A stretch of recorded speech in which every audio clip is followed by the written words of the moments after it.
você está no Política Sem Mistério. Aqui são 5 mulheres com 5 identidades, mas todas com um único objetivo: levar a reflexão política para o seu lar, para a sua comunidade, para o seu lugar de fala, para onde você estiver. Então sejam todos e todas muito bem-vindos nesse espaço que a gente desembola qualquer assunto político. Já estou aqui com as nossas apresentadoras Larissa Araújo, Viviane Leite, Manu Portela e com a nossa convidada especial aqui, Diana Xereder. Xereder. Falei que eu ia acertar. Olha, o carnaval acabou, né, gente? A folia acabou, tá na hora de voltar às atividades de rotina. E para quem é estudante, está na hora de voltar às aulas. E hoje nós vamos falar de educação. Mais uma educação que a gente fala que é especial, porque ela tem um objetivo: incluir. Então hoje nós vamos falar de educação especial e que cumpre um dever político muito importante que está previsto na nossa legislação, que é a inclusão.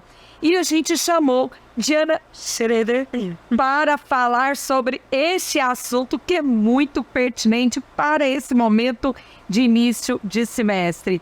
Diana, eu quero que você fale aí para os nossos telespectadores quem é você, para o pessoal aqui entender essa discussão. Vamos. Eu sou mãe de uma criança autista. Sou formada em administração de empresas, especializada em gestão de pessoas e gestão de cooperativas. Atualmente, trabalho com algumas consultorias nessa área de desenvolvimento especial de educação inclusiva. E estou aqui hoje para poder discutir um pouquinho sobre algumas particularidades desse assunto, né? Alguns desafios que nós temos para enfrentar em relação ao tema, que é tão importante para o cenário geral, não só para as pessoas que são ditas como pessoas com necessidades especiais, mas para toda a sociedade de modo geral. Já tivemos alguns avanços, né? Mas como bem disse Diana, há muito ainda que construir e se adaptar às novas metodologias, estruturas pedagógicas e ambiente, né? Então o programa de hoje ele tem como objetivo debater a importância da educação especial nessa perspectiva de educação inclusiva no contexto educacional. Então hoje nós estamos aqui, né, para discutir isso e de modo que reconhecer que essa educação inclusiva é compreender principalmente os princípios da inclusão. Então, nessa primeira rodada, Diana, eu queria que você, com a sua experiência e também como mãe, né, de uma criança autista, o que significa para os nossos telespectadores, a gente iniciar aqui o nosso programa, o que é educação especial? É importante salientar que a legislação, a Lei Berenice-Piana, ela equiparou o autismo a deficiente, embora não seja uma deficiência, né, seja um espectro. Mas é importante assegurar que essa criança autista ela tenha as necessidades atendidas tal qual as outras atipicidades. E aí, quando a gente fala sobre educação especial, o MEC ele não fala sobre deficiências, ele fala sobre educação especial, né? Necessidades especiais. E por que necessidades especiais? Porque todos nós, seres humanos, somos seres únicos e que precisamos ter as nossas singularidades levadas em consideração para um melhor desempenho de nossas atividades. Então, uma pessoa que tem uma dificuldade motora, ela vai precisar que tenha um acesso facilitado para que ela se locomova. Uma pessoa que ela tem uma dificuldade auditiva, ela vai precisar que tenha um outro tipo de linguagem para que ela consiga entender. Não significa que essas pessoas elas sejam mais inteligentes ou menos inteligentes, mas que a gente precisa se adaptar à realidade desse contexto para que essa pessoa possa fluir plenamente em relação a todas as possibilidades que existem em relação ao desenvolvimento. Então, nesse contexto da educação especial, principalmente a escola, mas a sociedade, ela precisa estar preparada para atender as necessidades que são diferentes em cada uma das pessoas. E Diana falou algo muito importante, meninas. Todos nós temos as nossas diversidades. Nós estamos aqui, nós começamos até a falar no início do programa que são 5 mulheres com 5 identidades. E cada uma de nós temos as nossas peculiaridades, temos as nossas diferenças. Então, uma pessoa PCD, ela tem a sua peculiaridade, ela tem as suas diferenças. E eu vejo nessa perspectiva, e é nessa perspectiva das novas diretrizes, novas legislações, que há um respeito às peculiaridades de cada ser. Não é isso, Larissa? É compreender os espaços, as pessoas, as peculiaridades, tal como Diana bem disse, né? As peculiaridades de cada ser humano. É verdade, mas aproveitando até a fala de Diana, eu percebo também que a gente está muito no início, muito no princípio ainda de aceitar a diversidade como uma condição. Me parece que a gente não foi educado, a gente não foi instruído, a gente não tem uma cultura de aceitação da diversidade. Então a gente vê a diversidade como algo contrário da nossa sociedade. Então aquilo que é contrário deve ser apartado, aquilo que é contrário deve ficar distante mesmo, separado. A gente não tem muito aquele hábito de agregar, né? De a gente poder trazer para mais perto essas pessoas com essas condições, né? Então a gente vai para as escolas, no ambiente de escola, a gente percebe que há uma falta de preparo, tanto dos professores, como dos pais, como dos alunos, na questão, por exemplo, mínima, que é de adaptação. E a adaptação, Lisdei, é uma condição inerente a qualquer ser humano, independente de sua limitação, de sua capacidade. O ser humano, ele é condicionado a isso, a adaptação. Então a gente percebe que existe uma diferenciação. Então, assim, se eu não tenho nenhuma limitação visível, então a minha adaptação, ok, é normal. Mas se eu tenho uma limitação que ela deve ser tratada com um olhar mais atento, aí eu já coloco como empecilho, eu já coloco barreiras, porque a nossa sociedade ainda está engatinhando para isso, né? Como Diana mesmo comentou, estamos ainda no processo, né, de iniciar, de cobrar aquilo que deveria ser normalizado. E você, Vi? Você que saiu mais próximo aí do ensino médio, do ensino fundamental, na sua geração, já havia esse momento já de percepção da inclusão nas diretrizes, nas estruturas escolares?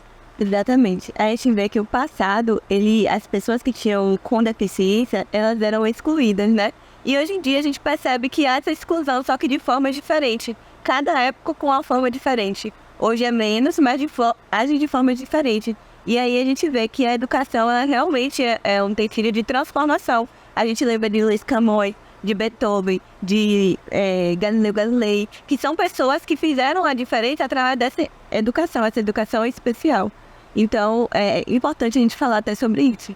É um critério, né, meninas? A gente pode discutir que a questão da pessoa com deficiência e a educação da pessoa PCD, né? Ela passou por fases, né? Nós tivemos o critério médico, que era enfatizado as políticas públicas no sentido de tratamento da pessoa. Depois passou para um critério social, que era diminuir as barreiras.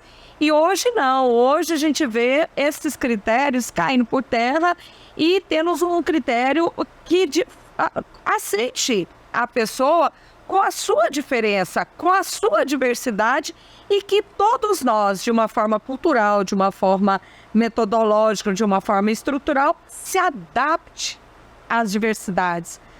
Manu, eu vejo isso não só importante, até pegando um gancho que Larissa falou, isso não só importante para o PCD, para a pessoa que está entrando na escola, mas para todos nós que crescemos com respeito à diversidade. Sim. A sociedade, ela é naturalmente diversa, né? E o problema que eu acredito que é o principal atualmente é que a gente vive numa sociedade individualista. Então a sociedade estabelece um padrão, e ao invés da sociedade como um todo se organizar para aceitar as diversidades que existem, não só neuropsíquicas, mas também físicas, culturais, sociais, a própria sociedade espera que o indivíduo se adapte ao padrão estabelecido. E falando, né, dos critérios de avaliação, na psicologia, na psiquiatria, você não pode afastar o social do fisiológico quando a gente está falando de questões neuropsíquicas. Então, questões e condições como o autismo, o TDAH, o borderline, né, o transtorno bipolar, eles passam por uma questão fisiológica, né, nos neurotransmissores, aquilo que está acontecendo no cérebro, mas também passa pela questão social, pela questão cultural. E é preciso que os profissionais, né, dessas áreas, eles tenham essa abordagem ampla que abranja todas essas questões para que realmente a gente consiga avançar, né, na questão da inclusão. Sim, no ano de 1994 teve uma declaração, que é a Declaração de Salamanca. E eu achei bastante interessante um trecho que eu até trouxe, que fala que cada criança tem características, interesses e capacidade de aprendizagem que lhes são próprios. O sistema educativo deve ser projetado e os programas aplicados de modo que tenham em vista toda a gama dessas diferentes características. E será que os projetos, Giana, estão fazendo essas novas adaptações para atender às peculiaridades de cada ser humano? A lei, ela está aí, né, para ser cumprida. Mas na prática, o que a gente vê é que as pessoas não estão preparadas para fazer cumprir. E isso em diversas esferas, seja no âmbito educacional, né, seja no âmbito político, seja no âmbito familiar e no âmbito social. Hoje, a revista Exame, ela publicou em 2023 o resultado de quais são as habilidades mais cotadas no profissional. E dentre as 7 habilidades mais cotadas, a inteligência emocional, o trabalho em equipe e a comunicação interpessoal foram fatores, habilidades que estão acima da habilidade técnica. E o que é que significa isso? Eu já ouvi muito alguns pais de colegas falarem assim, mas vou ter 2 crianças autistas na sala, uma criança autista na sala, 2 crianças então vai atrapalhar o desenvolvimento do meu filho. Mas ele não percebe que o filho dele, aprendendo habilidades de interação pessoal, de trabalho em equipe, de trabalhar com as divergências, ele vai estar aprendendo muito mais do que a técnica que é ensinada em sala de aula. E isso vai fazer diferença na formação profissional dele lá fora, onde ele vai ter diversos clientes, diversos públicos que vai ter que lidar. Então, essas habilidades, elas são extremamente importantes. E se bem trabalhadas, elas são boas não só para a pessoa que necessita de uma adaptação, mas também para todas as pessoas que convivem com essa adversidade. Eu falo que a tua fala é perfeita, Diana. Eu defendo essa educação especial nas escolas regulares. O que eu vejo que na atual sociedade, como bem disse Manu, individualizada, a gente sabe de viver com diferenças, a gente desenvolve várias habilidades e competências nos alunos que hoje, por mais que ele tenha uma graduação, que ele tenha uma técnica, ele não sabe lidar com os seres humanos. Eu sempre digo isso para os meus alunos aqui, né? Tem alunos aqui nesse programa, e digo sempre para eles, o que adianta você saber o direito se você não conhece a sociedade? O que adianta você saber o que é um violão se você não sabe tocar? O que saber o que é uma piscina se você não sabe nadar? Né? Então, o que adianta você ser um exímio juiz, um exímio médico, um exímio advogado, dentista, se você não sabe lidar com as diferenças? Se você não sabe lidar com os seres humanos? Então, a educação especial é nessa perspectiva de uma educação inclusiva, né? E a sua contribuição com uma modalidade escolar que possibilita uma educação para todos, respeitando o que a gente já disse aqui, a peculiaridade de cada um, a fim de promover o que Diana bem disse, a interação, a integração e a socialização. Mas ainda não está fácil, temos muitas barreiras ainda, né, Lari? Barreiras que é um nome aqui muito peculiar dentro desse assunto para derrubar, enfim, né, a gente percebe que esse assunto é um assunto, não é só para quem tem uma filha autista ou uma pessoa com... É um assunto inerente a nós, porque nós aprendemos respeito. Respeito e convivência com o diferente.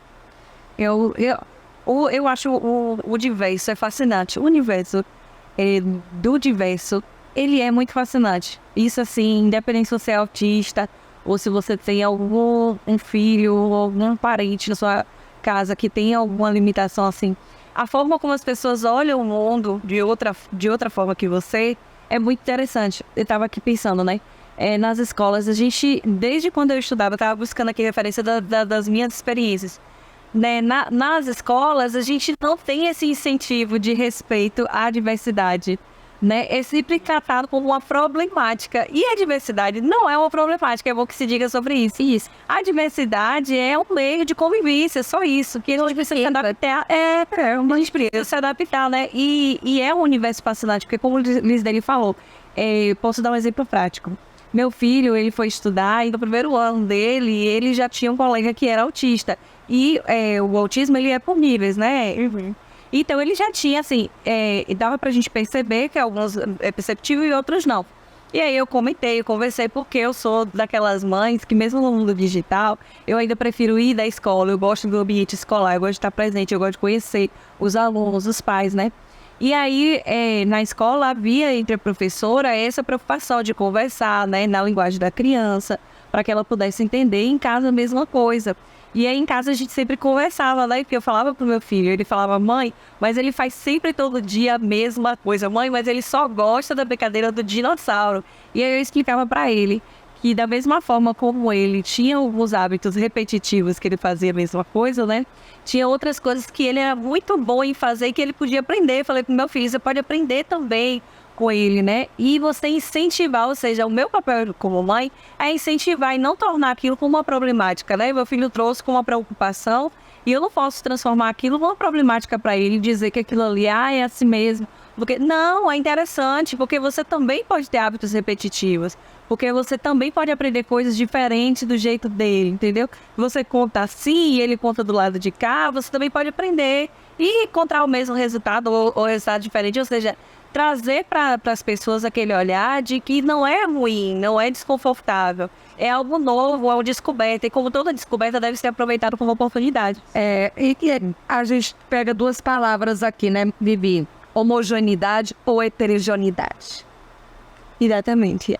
Na verdade, as pessoas têm a concepção que a educação, ela é para incluir, né? E realmente a educação é para incluir, mas na prática acaba acontecendo que a educação ela exclui. E exclui as pessoas que... As pessoas não são responsáveis por isso, né? A gente fala até sobre a importância de ter os pais, não de lados opostos à sala de aula, à escola, mas sim andando lado a lado. Sim. E é exatamente nisso que a gente coloca essa proposta, né? Essa proposta que Vi está falando é a inclusão escolar. E a gente tem que pensar o que significa, o que é essa inclusão escolar, por quê, ou como fazer, né? E a escola brasileira, ela é marcada, infelizmente, aqui a gente pode, todas nós aqui, dar depoimentos de fracasso, né? Pela invasão significativa de seus alunos que são marginalizados pelo insucesso, né, ou pelas privações constantes que sofreram em salas de aula por conta de ser um PCD, ou pela baixa autoestima que é promovido em torno desses alunos e acaba resultando aí em exclusão social e social. E muitas vezes promovida pelos próprios pais, pela incapacidade ou falta de formação dos professores, melhor assim dizendo, sobretudo às vezes também pela pobreza, né, pelas dificuldades financeiras. E esses alunos, né, muitas vezes acabam evadindo, perdendo as suas oportunidades e perdendo até a oportunidade de crescer e oferecer o crescimento para os demais em sala de aula. É ainda muita política pública para mudar, né, Diana, as estruturas metodológicas e estruturais da sala de aula. Eu ainda vejo muitas barreiras ainda nesse sentido. Eu acredito que o MEC, ele precisa não só inserir um contexto de educação inclusiva no documento físico, mas realmente capacitar as pessoas e proporcionar recursos necessários às instituições para se adequarem a essa inclusão. A gente fala, às vezes, de necessidades especiais e a gente pensa numa deficiência, né? A pessoa não anda, a pessoa não ouve, a pessoa não fala, a pessoa é autista e ela tem uma dificuldade de interação social, mas a gente também tem altas habilidades. A gente tem o superdotado que também tem dificuldade de adaptação porque a escola não está preparada para uma criança ou para um adulto que tem habilidades que estão acima da média, mas também tem dificuldades socioafetivas, motoras, né, e que precisam ser trabalhadas na medida de que aqui eu tenho mais, aqui eu tenho menos, como é que a gente vai equalizar essa situação. E uma outra problemática é em relação à questão da diversidade, porque quando a gente traz perspectivas diferentes, a gente fala assim, o autista é uma pessoa atípica. E o que seria essa atipicidade? Nada mais é do que diferente. É melhor, é pior? Não, é diferente. Então, assim, o que seria típico? Eu tenho uma pessoa negra com os olhos pretos. Aí nasce uma pessoa negra com os olhos azuis. É atípico. A gente não está acostumado a ver, né? Essa diversidade. É melhor, é pior? Não. Vai ter coisas maravilhosas. Diferente. É diferente, né? Vai chamar atenção por alguns aspectos, mas vai ter outras dificuldades em relação à questão da claridade, da iluminação. Possivelmente alguns fatores oftalmológicos, né, que decorrente de pessoas que têm os olhos mais claros vão ter. Então, assim, tudo tem um lado bom e um lado ruim. Só que quando a gente respeita essa diversidade, a gente torna o mundo mais rico, né? Você falou em relação seu posicionamento para o seu filho e a escola dele.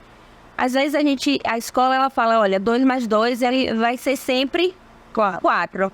Né? Mas depende, se o 2 for negativo, se o 2 não for, né? Então a gente tem que ver se vai ser menos 2, mais 2. E se eu coloco aqui na sua frente um número 6, você vai enxergar que número? Depende, né, da posição. Depende da posição do 6. Você pode estar enxergando 9 e eu estar enxergando 6. Não significa que para eu estar certa, você necessariamente tem que estar errada. E é isso que a gente precisa mudar no sistema de ensino. Né? A gente às vezes tem receitas prontas de bolos formadas e a gente não aceita que essa receita mude. Só que se ela muda, haver uma outra receita tão rica quanto, tão saborosa quanto. E não tem receita de bolo certa, né, Manu? A fala de Lisiana me lembra o que Paulo Freire dizia. A educação, ela é inclusiva ou ela é excludente. No Brasil, a nossa educação ainda é bancária. Ela é uma educação que é feita para preparar o indivíduo para o mercado de trabalho. Mesmo que seja passando por uma universidade antes, é feita para preparar as pessoas para o mercado de trabalho. Então você aprende disciplina, você aprende a ficar quieto, a só ir no banheiro quando você é permitido. Isso é extremamente excludente. Não leva em consideração condições financeiras, né, a condição social daquela criança.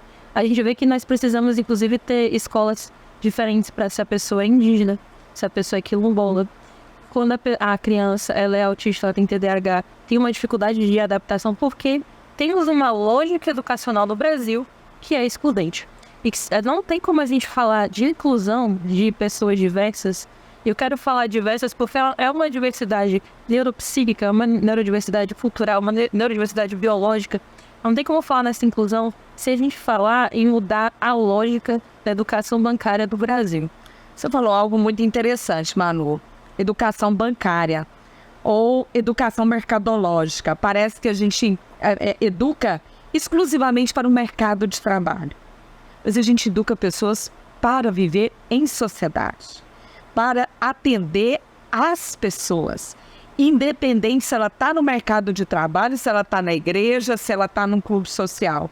Essa é a verdadeira educação. Com certeza. E para isso eu tenho que desenvolver habilidades. Eu fico pensando aqui, né, se os governantes, seja ele de um município, de um estado, ou pelo menos ou até mesmo da União, assistisse a esse programa e adotasse políticas públicas que têm as políticas públicas, mas que elas sejam efetivamente implementadas com os recursos suficientes.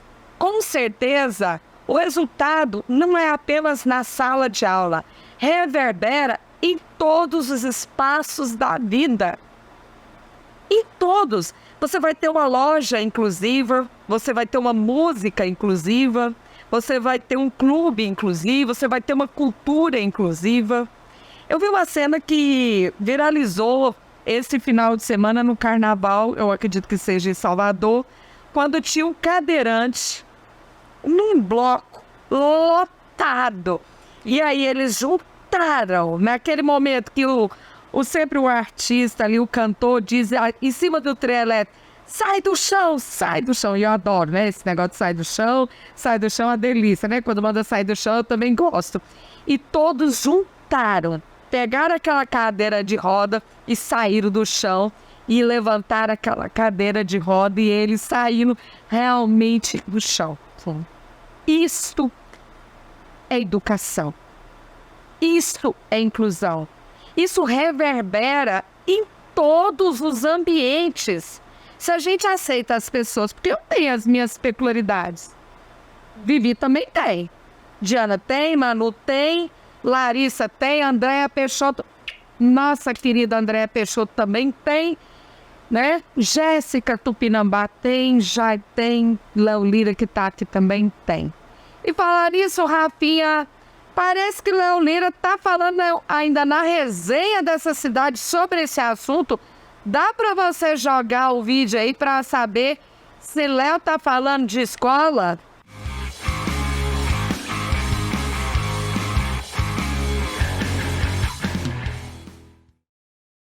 Hoje viemos aqui até o CPEI e você precisa acompanhar o absurdo que está acontecendo aqui com as crianças em nosso município. Não vamos tolerar. Acompanhe só agora. O centro especializado atende crianças com necessidades especiais, crianças TEA com paralisia cerebral, comorbidade, alunos surdos e deficiência visual. A unidade dá suporte com psicólogos, fonoaudiólogos, psicopedagogos que realizam atendimento em média uma vez por semana. Olha só, pessoal, essa unidade aqui era para ser reformada fazem 2 anos. E até agora as mães estão cobrando, infelizmente, uma reforma que não aconteceu. Ou seja, hoje elas precisam se deslocar até outros bairros, pagar ônibus coletivo. A gente já sabe a história do nosso ônibus aqui no município e ainda tem essa dificuldade. Falta profissionais para atender essa população. Pessoal, agora eu estou aqui com Joelma, ela vai contar para a gente aqui a situação. Boa tarde. Então, o meu objetivo aqui é a respeito da mudança do CPEI, porque vai fazer 3 anos que eles tiraram os alunos daqui e jogaram para o Colégio Ciso, sendo que lá estavam atendendo 3 escolas mais o Ciso. Então, nossos filhos lá estavam sendo muito discriminados. Estou aqui há 8 anos com ele está na fila de espera, aguardando uma vaga com a fono, né? Porque aqui só tem uma fono e a demanda é muito grande, ela não está dando conta, né, disso. E também a questão de monitor, que meu filho não foi para a escola esse ano, nem um dia, o ano passado, nem um dia, por conta de monitor. Aqui no bairro de Fátima. Agora eu fiquei sabendo ontem que o CPEI mudou para o São Caetano. Para o São Caetano é muito longe, eu tenho que pegar 2 ônibus e nem sempre eu tenho dinheiro para pagar Uber. Então é uma dificuldade muito grande. Ele não consegue esperar e os ônibus demoram muito de passar. E agora eu tô aqui com Cíntia, que também é mãe de uma criança com uma necessidade especial, e ela vai falar a dificuldade que ela está tendo aqui em relação a essa unidade. Eu sou uma das mães que está representando a maioria das mães que estão em uma lista de espera. Fui encaminhado pela escola, para fazer uma triagem. No caso, essa triagem acontece de forma bem rápida, mas quando a gente chega lá na triagem, a gente descobre que a gente vai para uma lista de espera e que, infelizmente, como a própria pessoa que faz a triagem da gente fala, mãe, infelizmente a gente não vai poder atender seu filho e vai para uma lista de espera. E essa lista de espera é grande. Então a gente tem casos de mães que estão há mais de 3, 4, 5, 6 anos com os filhos na lista de espera para atendimento aqui dentro do CPEI. Em meio a tantas festas, tanto dinheiro gasto aqui no nosso município, por que não estão investindo na educação das nossas crianças? Esse absurdo aqui é que nós vamos permitir nessa cidade? Ô Diana, me explicam como funciona o CPEI e por que ele está vivendo esse drama na sua perspectiva? Olha, eu não posso afirmar o motivo pelo qual ele está passando por isso, Mas o CPEI é o Centro Pedagógico de Educação Inclusiva, ele consta na lei orgânica do município, como apoio e suporte às pessoas com necessidades especiais, só que ele não substitui o acompanhante em sala de aula, que é legislação para quem precisa. Então, ele é um apoio, ele tem profissionais extremamente qualificados, mas ele não supre a demanda hoje do município de Itabuna. Até antes da pandemia, ele funcionava no bairro de Fátima e atendia toda a população que estava relacionada à rede, que era encaminhada para lá. Após a pandemia, ele começou a funcionar durante um período online, o que não atende uma criança com necessidades especiais. A criança ela não fica parada na frente da televisão, né? Ela não presta atenção naquilo, porque muitas delas têm dificuldade de associação do concreto com o abstrato. Então ele voltou, mas aí agora, pelo que eu estou entendendo, eu não sabia dessa informação, ele está no bairro, no São Caetano. Então assim, minha filha já foi atendida pelo CPEI, eu fiquei 2 anos na lista de espera. 2 anos sem atendimento, seja na rede pública, na rede particular, é um atraso e um retrocesso em relação a toda a conquista e avanço em relação às terapias que são feitas. É um absurdo uma pessoa ficar tanto tempo numa lista de espera. 2 anos para uma criança quase é praticamente um atraso. É um desenvolvimento direito. Isso, ela perde uma janela neural importantíssima. Ela perde uma janela neural importantíssima, que significa que às vezes é algo que ela não vai conseguir desenvolver, porque 2 anos não são 2 dias e nem 2 minutos. Aí, Larissa, a gente volta no que sempre a gente enfatiza aqui no programa: prioridades. Se uma política pública municipal, ela fala de desigualdade social, de desenvolvimento econômico, de desenvolvimento humano, começa por aí. Porque se a gente pega um CPEI, uma escola que não tem estruturas adequadas e o corpo pedagógico para atender crianças com necessidades especiais, a gente não está promovendo o desenvolvimento humano, a gente não está promovendo desigualdade, o fim da desigualdade social, a gente não está promovendo desenvolvimento econômico. Por aqui, a gente já percebe que há falhas gravíssimas nas políticas públicas municipais.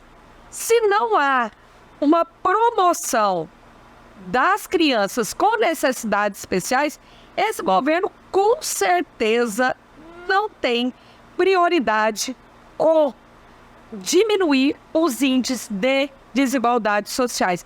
Se a gente não inclui essas pessoas tanto numa escola regular e todo um tratamento adequado de suporte a essas crianças, prejudica uma cadeia, ou prejudica uma sociedade, prejudica uma cidade.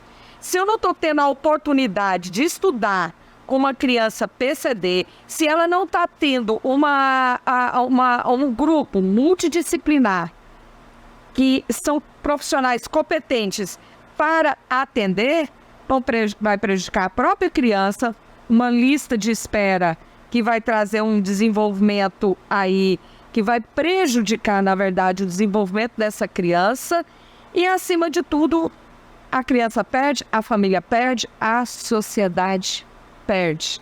E o que a gente percebe também é que quando a gente tenta abrir diálogo com o Poder Executivo Municipal, muitas das vezes o argumento que se utiliza é que para a aplicabilidade de política pública de educação inclusiva, os custos são altos, quando na verdade a gente sabe que na prática nem sempre isso é representativo. Por quê?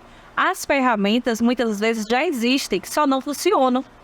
Então, assim, por exemplo, no setor privado, o mais natural que acontece dentro de uma empresa, Manu, é que os profissionais passem por uma adaptação, depois eles passam por uma readaptação. Existem cursos que promovem para aquele funcionário o interesse e também a dinâmica para que ele possa aplicar o conhecimento dele. E por que isso não acontece na rede pública?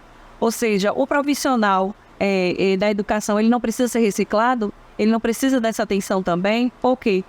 As ferramentas já existem, então você já tem ali um corpo, como a Elis dele falou, você tem um corpo docente ali. Aquele corpo docente, ele precisa ser preparado, ele precisa ser instruído. Se existe uma lei orgânica, como Diana falou, ela precisa ser cumprida. independente, porque os recursos eles existem. Os recursos já existem, a gente não precisa pedir mais recursos, né? Existem os recursos para aquilo ali. Então, cadê as feiras culturais inclusivas?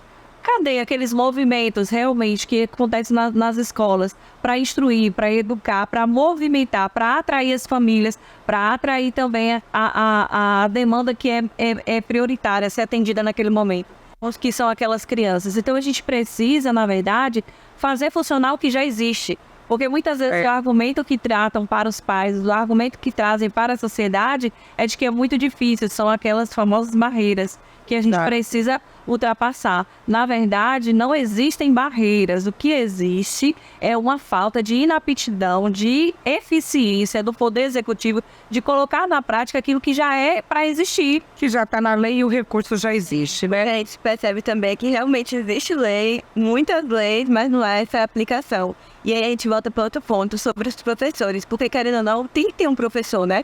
Para ver esse acompanhamento. E às vezes esses professores são mal instruídos ainda, tem essa questão, que eu gostaria até que Diana comentasse sobre isso. Sobre como é até essa questão dessa relação, né? Do professor, do aluno e da família também. Muitas vezes eles são mal instruídos, outras vezes eles até são treinados, mas eles são insuficientes. Porque um professor que tem em sala de aula por 20, 30, 40 crianças, né, típicas ou atípicas, ele não tem condição de adaptar. Então, a lei ela estabelece que tem que ter uma pessoa acompanhando quando necessário para fazer a adaptação. E essa pessoa é por criança. Ela não é uma pessoa para a sala. E quantas escolas públicas nós vemos com um acompanhante por criança que tem necessidade especial? Então, assim, muitas vezes a deficiência ele não está no professor, mas ele está na insuficiência de utilização dos recursos que já existem e que precisam ser adequados às necessidades educacionais. Inclusive, até um neto, ou uma prima queria ter um neto, que ele é autista. Ela teve que estudar, se aprofundar, fazer uma faculdade, fazer uma pós-graduação para também entender esse contexto. E ela tinha que pensa aí, uma avó ia pra escola e ela ficava com o neto dela, porque ela sabia que não tinha um orientador, não tinha um professor orientador naquela escola, e que se ela deixasse lá, ele não ia nem progredir e nem ele ia continuar. E se eu puder falar uma coisa, né? Nós vimos ali no vídeo de Léo várias mães com seus filhos. E é sempre uma mãe. Forma que a gente vê um pai, com todo o respeito. Mas isso gera uma questão excludente, não só da criança, mas também da mulher. Porque a mãe começa a se dedicar quase que exclusivamente ao cuidado daquele filho, daquela filha. E essa mãe, às vezes, tem que sacrificar o seu trabalho, né? Precisa depender de auxílios governamentais, precisa sacrificar o seu bem-estar, porque ela vai ser a cuidadora integral, dependendo do grau de suporte que aquela criança auxilia. Então, a gente tem uma exclusão que não afeta somente a criança, mas também todo o familiar. Principalmente as mulheres. Sim, uma coisa assim que eu queria puxar só o gancho de Vivi. Ela falou... Ela é provocadora. Ela falou sobre a avó que acompanha, eu vejo diversas avós. Na pandemia, isso aconteceu comigo. Né? Eu senti a necessidade de sair da minha zona de conforto, que já não era tão confortável, e mudar. Né? Porque assim, desde que minha filha nasceu por 1 ano e meio, eu tive a necessidade de sair do emprego fixo e procurar formas alternativas de conseguir manter a minha educação que eu aprendi na faculdade, manter a minha profissão de uma maneira que não fosse em tempo integral. Então a consultoria me proporcionou isso. Só que quando veio a pandemia, as terapias dela foram canceladas, foram suspensas. E aí ela saiu de uma condição de que ela andava perfeitamente, ela não caía, ela estava com um comportamento ajustado para um desajuste em relação a essa falta de terapia, de psicólogo, de terapeuta ocupacional, de fisioterapia. Então ela saía para caminhar e caía. Ela perdeu esse equilíbrio motor. E quando a gente ligava para os planos de saúde, a gente não conseguia porque estava em pandemia, estavam todas as clínicas fechadas. Aí a gente corria para o SUS, porque a gente tem direito ao SUS, né? A gente paga os impostos e todos os cidadãos devem utilizar o Sistema Único de Saúde. Mas o SUS também não tinha, muito menos o SUS. E aí o que é que eu consegui? Através das resoluções normativas dos órgãos fiscalizadores, que no caso o ANS, consegui as terapias para minha filha. E aí com isso eu resolvi fazer direito.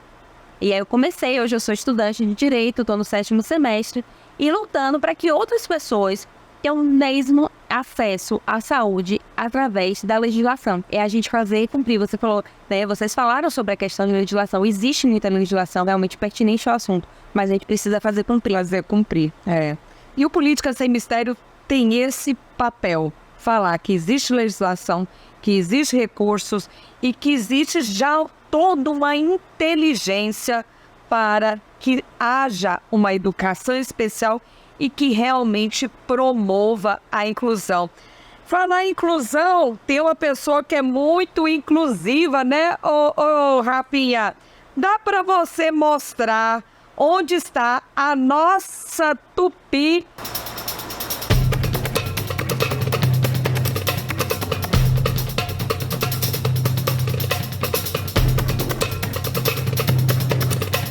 Olá, Política Sem Mistério. Estamos aqui na frente do nosso carro alegórico. Estou aqui com minha parenta, Olinda Tupinambá, a Islampa Cararu, responsável pela arte para acadêmicos do Grande Rio, escola de samba que nós iremos participar.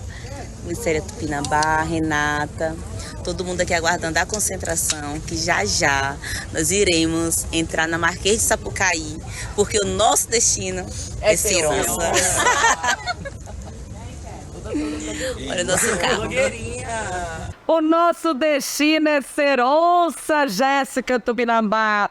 Eu estou aqui com a onça Diana, com a onça Vivi, a onça Lari e uma onça muito linda, Manu Portela. Nosso destino é Seronça.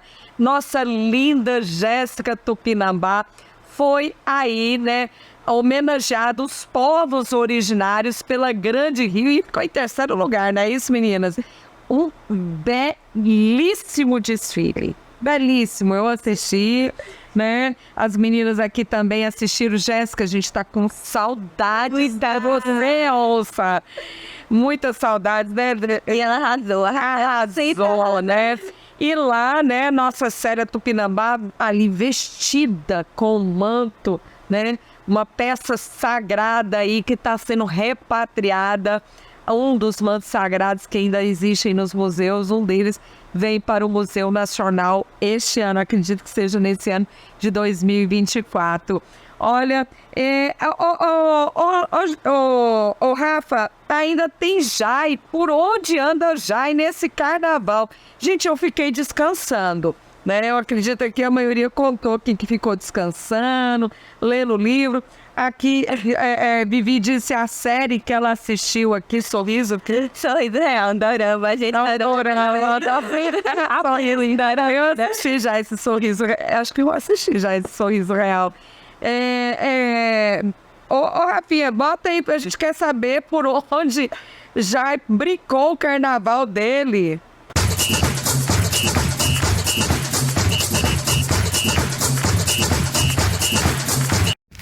Bom dia, pessoas. Estamos aqui agora festejando nosso carnaval, ó, com as pessoas maravilhosas aqui. Olha elas aqui, ó, é matinal. Temos aqui Erlon, temos Paulinho, temos Lu, temos Rebeca, temos Carlinhos, temos Bill, Doutor Bill, ô Doutor João, Lu. Me fale desse lugar aqui. Então, nós estamos aqui num lugar lindo, maravilhoso, que é o Jardim de Israel, com essas tâmaras que vieram direto de Israel para cá. A gente vai contemplando essa beleza linda. Pois é, pessoas, aqui bem zen, bem fantástico, nos alimentando, agradecendo ao universo por esse mais um dia de carnaval. Um beijo, meu povo. Se comportem, viu? A gente se comportou já. Olha, menina, você viu que interessante? Tem 1001 formas de passar o carnaval. Fazendo piquenique também lá em volta de tâmaras, né? Árvores lá que vem direto de Israel. E ali num piquenique delicioso com vários amigos. Uma mesa ali, né? O chão ali com a toalha farta de guloseimas. Legal, né, gente? Cada um passa aí da sua forma. Tem gente que se acabou no trio elétrico, vai demorar uma semana para se recuperar, né? Não é o meu caso, né? Já estou em plena forma, em plena atividade, né? Lari, você já disse que já voltou aí, tá com a sensação que os dias estão mais curtos. Agora dizem que o ano realmente começou, não é isso? Acabou. Feliz ano novo. Feliz ano novo, acabou o milho e não vai pipoca. E o pessoal já tá falando sonho novo. Que isso, Vivi? Já tá falando isso. Gostava desses pintos aí. É, minha filha, a juventude acelerada. Até parece que ela vai nessas festas todas, né? Não vai nada, ela só acompanha de longe, assim. Mas é isso, né? Carnaval é isso. E a gente tá aqui, né? Vou passar as considerações finais para esse momento que aqui a gente, Diana, fala de pluralidade, de respeito, de inclusão, né? De respeitar as características distintivas de cada um. O tão quanto isso é importante, não somente para o PCD, mas para todos nós. Suas considerações. Não, é exatamente isso. Eu acho que você falou uma palavra que ela define todo o contexto da educação inclusiva, da sociedade inclusiva, que é o respeito. Eu acredito que se houvesse respeito, não precisava ter legislações adaptadas. A nossa Constituição ela é perfeita. Ela assegura que a lei é igual para todos, né? Que todos são iguais perante a lei. O que significa essa igualdade? Considerando as particularidades que deveriam ser todos respeitados, mas não são. Então é necessário que a gente crie legislações para o negro, para o índio, para o deficiente, para que esses indivíduos que são plurais sejam respeitados tais quais os outros indivíduos da sociedade. Então, a palavra é respeito. Respeito. A palavra é respeito. Manu, minha gata, diga suas considerações finais aí. Eu acho que, assim, como indivíduos, a gente consegue fazer muito pouco. A mudança verdadeira vem quando a gente se une, né, enquanto sociedade, enquanto grupo social. E eu acho que esse programa, ele é muito bom em trazer conscientização para um grande número de pessoas. Então, para quem está assistindo, eu gostaria de dizer, né, se informe sobre essas questões, né, assista os outros episódios, porque nós estamos sempre trazendo temas muito relevantes para a atualidade. E, a partir disso, crie um diálogo com as pessoas ao seu redor para que a gente realmente consiga mudar a nossa sociedade para o melhor, de uma forma que seja bom para todos e não para poucos. Eu acho que isso é o mais importante. Eu também acho, né, Lari? Suas considerações bom para todos, né? O princípio da diversidade é o mesmo que sustenta a base da sociedade, que é o respeito. Então, a você, cidadão, continue cobrando e exigindo aquilo que é de direito, que é seu mesmo, é seu espaço, seu lugar de fala. E aos governantes tenham a responsabilidade de fazer cumprir o que está na lei.